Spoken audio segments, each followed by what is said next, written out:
Kelingely tontolo vaovao mamiratra miandrasy aminao tsy mofotsony zany ary tsy hoeny na hitambatra miaraka miandrajo eny izany eto fô nitezanahasoa ary mbola eo fô nitaza lafatra kokoa miandranao sisa vizy efa vonona hitondra fandrosona ampiraisiny fitiavana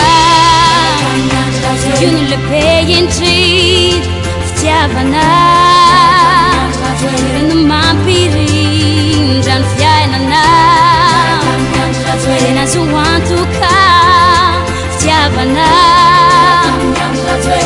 io lehibe indrindra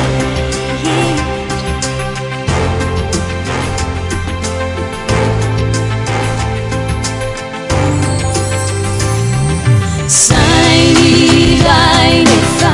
samy hafa fiavy